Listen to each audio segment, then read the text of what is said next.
You're listening to Now I've Heard Everything, conversations with the icons of our time. Election after election, we keep hearing that people are going to make a difference, they're going to change, and it never happens. You know, the idea behind this book came about, what would it take to change them? What would it take to really wake Washington up and make them do something different? Political thriller author Vince Flynn, today on Now I've Heard Everything. I'm Bill Thompson.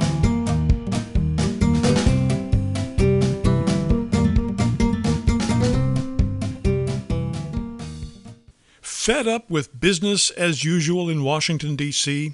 Well, this election cycle, it may feel like that's a new phenomenon, but people have felt that way for years, for decades. Back in 1997, a young, dyslexic sales and marketing executive who was working temporarily as a bartender turned his own frustration into his first book, a self-published political thriller called Term Limits. After selling well, it was eventually picked up by a major New York publisher. Initially, it got lukewarm reviews. Some reviewers even hated the book, but readers ate it up, and the professional writing career of Vince Flynn was launched. His second book introduced us to a new character, a counterterrorism specialist named Mitch Rapp, who went on to be the central character in a series of best-selling Vince Flynn thrillers. Now, Vince was a popular speaker on book tours, so I got the chance to interview him several times over the next few years. But today, let's go back to where it all started, with Term Limits. So here now, from 1998, Vince Flynn. This is my first novel. How's it feel? It feels great. But, you know, it was also, I self-published it last summer. And so I went through all the struggles of trying to get it, you know, through the ivory towers in New York, and well, I got to tell you, every single week I get at least one or two calls from somebody who says they have a self-published book. You know, they want to get on the show. I don't do any self-published authors, but I always tell them, I say, hey, you know, it can happen. Look at the bestsellers that started as self-published books. Yeah. How do you break through the wall? Well, this book, and you've read it, so you understand that it's a little controversial. I think in a good way, and my publisher thinks in a good way. But when we were originally pitching it in New York, they didn't get it. They didn't, you know, a lot of times they forget that there's a lot of people that live between Manhattan and Hollywood, and they buy books. And this book appeals to a broad section of people that are very disenchanted with politics in a fun, fictional, exciting, page-turning way. Not, some people think that it's a nonfiction book. But it obviously isn't. The book starts out, the president's trying to get his annual budget passed, and the night before the House is going to vote on it, this group of unknown individuals comes into the city, and they assassinate two senior senators and a senior congressman, three politicians who have been in Washington for 30-plus years, who kind of represent the worst in partisan, entrenched politics. And, of course, this kicks off a big manhunt to find out who the killers are. And if I give any more than that, it gives away a little bit too much of the story. Well, the killers certainly have something in mind. These are not just random deaths. No, they're not random deaths. And they send a message to the president and the remaining members of the House and the Senate the next day saying, basically, clean up your act, put America back on a proper course, and we'll stop. But if you don't, we're going to continue to come after you. And it becomes very apparent quickly to some people at the FBI and the CIA that these killers are highly trained, people that they think quite possibly were trained and funded by the United States government. Yeah, again, these are not kids looking for money to go no. cigarettes. No, and they're not your wacko militia types either. And that, of course, is addressed early on in the book. And I did a lot of research in the Special Forces community and talked to these people, and people from the CIA and the FBI that this has been brought up before in anti-terrorism meetings and stuff. That what do you do when the beast turns on the master? Well, and at least from the initial note that they leave, this group doesn't want to overthrow the government. They just want the government to run right. Basically, the book appeals to that overwhelming sense that for 20-some years now we've been in this huge debate. What is Washington doing? Why can't they just seem to act in our best interests? And election after election, we keep hearing that people are going to make a difference, they're going to change, and it never happens. They just keep going there, and the system has become so entrenched that change is almost impossible. And that kind of was how the idea behind this book came about. What would it take to change them? What would it take to really wake Washington up and make them do something different? Murder would do it. And the threat of their lives, or their career, or their livelihood. And I caution it by saying it's a work of fiction. I would never want to see it happen in real life. But it's an entertaining read that hopefully is thought-provoking. Where's the line between a constructive message to our lawmakers and anarchy, though? And that's kind of a fine line, isn't it? It's a very fine line. And Bill, I don't know where it is necessarily. Because I agree with you. I mean, we would never, ever, ever want anyone to resort to this kind of violence. Yeah. But on the other hand, I mean, you're right. A lot of us out there just want to grab Congress by its collective collar, slap them about the face, and say, come on, get on with things. Yeah. Do what you said you were going to do. Yeah. Stop squabbling over these minor issues and just act in our best interest. And that's why I think a lot of people get pulled into this book, and it's almost like they're living a fantasy that somebody has finally, made Washington change. I don't know what the answer is. I mean, I literally, when I sat down to write this, I said there's two options. The only thing that'll make them change is a deep economic recession, almost depression, or something like this, violence. And you never want to see it happen. But, I mean, Thomas Jefferson, one of the founders of this country, said, the tree of democracy must be, pruned from time to time with the blood of patriots and tyrants. It wasn't prune, though. What was it? It was, we were founded on a revolution. Yeah, exactly. And the other thing that this book touches on is these killers have killed before the United States government, all under the guise of our national security. And the issue that they are struggling with is what happens when the national security of the United States of America is more threatened by a elected member of Congress than it is, a drug dealer in South America or a mullah over in Iran or the Middle East or whatever the case may be. Legitimate question. Yeah. We have a history. As we go on here, we find out that our government has done some very nefarious things behind the scenes, and that, who's to say who's the bigger criminal or the bigger threat? Well, so who emerges as the hero in this book, then? That's an interesting question. Michael O'Rourke, one of the main characters, for many people is the hero. But there's no doubt he's a controversial character, and there's some people that read it that come away not liking him. And it's a tough one to call. But when I wrote this book, I wanted to do that. I said to myself, every time I pick up a new novel, all I read about is this clear-cut hero who, is goody two-shoes, or he smokes too many cigarettes, or whatever. They always they're exercising their demons, or they're just straight as an arrow. And I didn't want to do it. I wanted the book to be more real life. It's not always clear-cut. A lot of times when you finish a book, you should say, God, I don't know if I like that guy or not. I'm going to have to read the next one to find out. Well, perhaps he'll be reelected. Then we can find out. Yes. A mechanical question, if you will. How do you decide how someone is going to die? Well... Why do you ask? No, because it occurred to me. I mean, these three deaths that occur early on are not identical. I mean, they each have a particular method that works, and it seems to work with striking efficiency. But I mean, there's 1,000 different ways you could have chosen. Yeah, and that's part of just being the writer. You sit down and it comes to you, and then you fine tune it, and you get it to the way you exactly want it.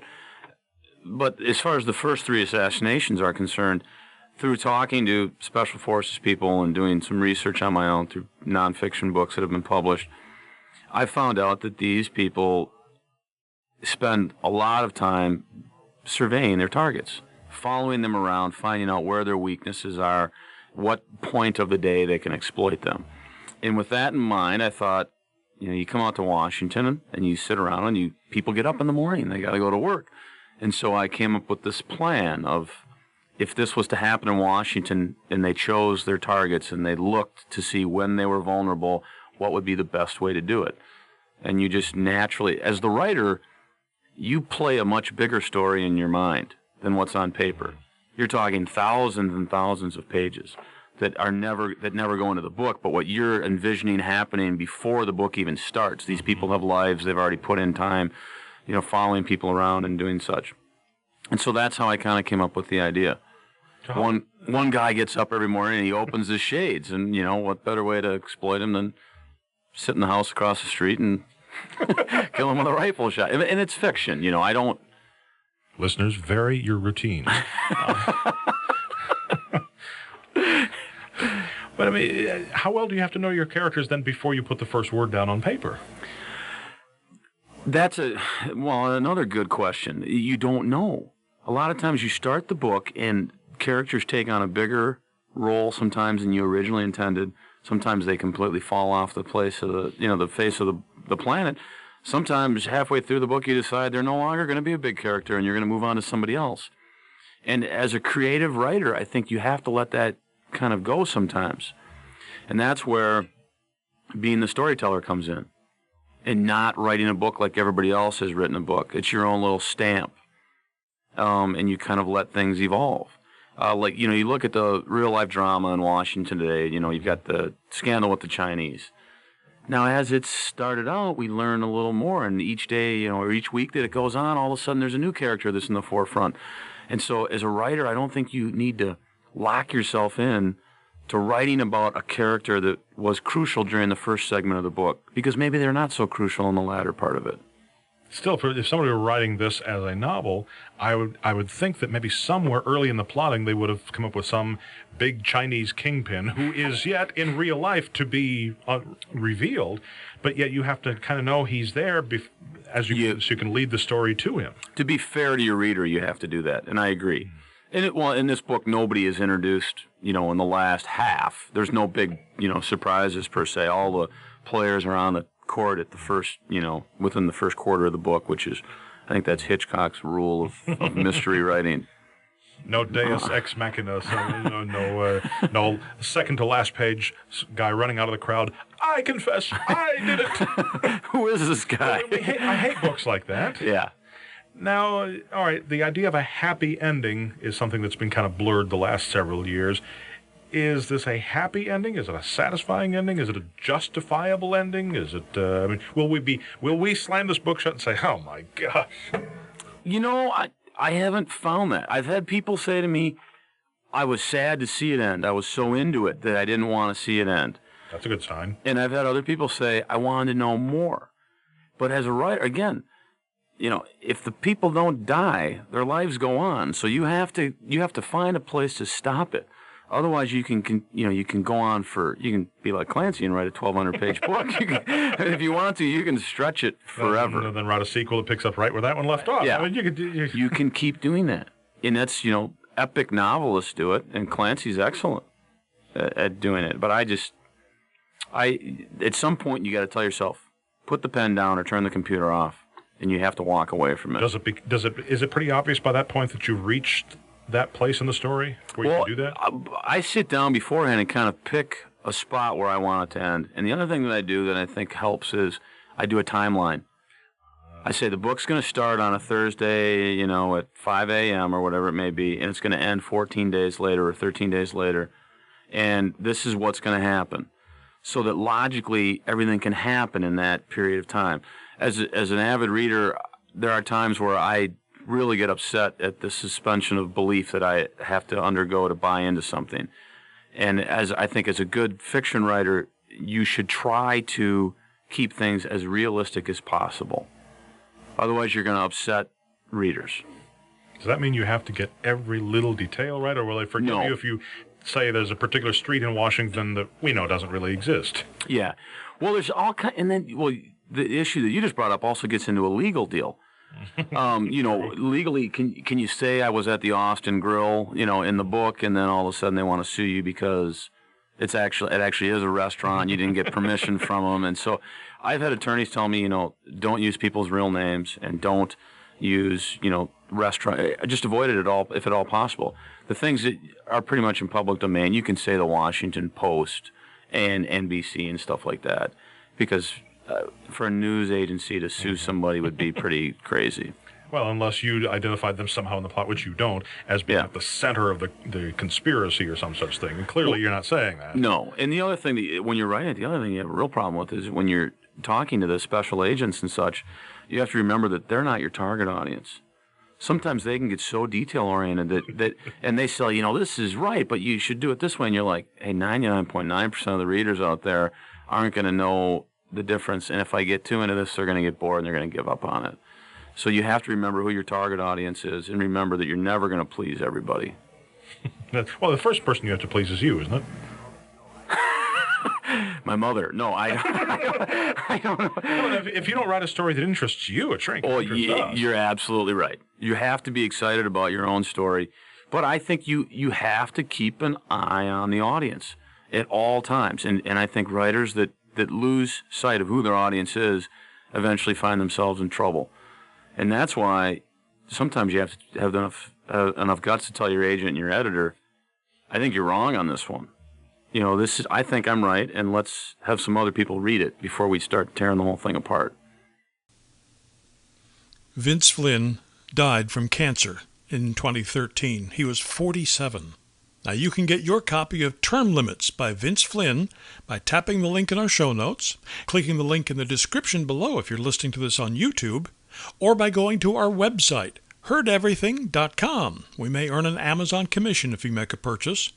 Heardeverything.com is where you can also hear my 1987 conversation with the techno-thriller master himself, Tom Clancy. I sit down and I plug my words together and I try to tell a story. Whether I do that better or worse than anyone else is for the public to judge, not for me. I do the very best I can, and if people like it, so much the better. And my 2002 conversation with a master of thrillers of another kind, James Patterson. I am doing a dance with the reader, and we're all in it together. They want to have a good time. I want them to have a good time. On my tombstone, I want it to be Jim kept a lot of people up late at night. And of course, we post new episodes of Now I've Heard Everything every Monday, Wednesday, and Friday. And you can find us everywhere you listen to podcasts. And thank you so much for listening. Next time on Now I've Heard Everything, he's Republican, she's Democrat. He's white, she's black. But they have a successful and long-time marriage. My 2007 interview with former Senator, former Defense Secretary William Cohen, and his wife, former model, former TV anchor Janet Langhart. That's one of the questions that she's frequently asked. How could you, coming from that black experience, marry an oppressor? But you weren't. Your folks weren't oppressors. You were not an oppressor. I married you because I love you. That's next time on Now I've Heard Everything. I'm Brule Thompson.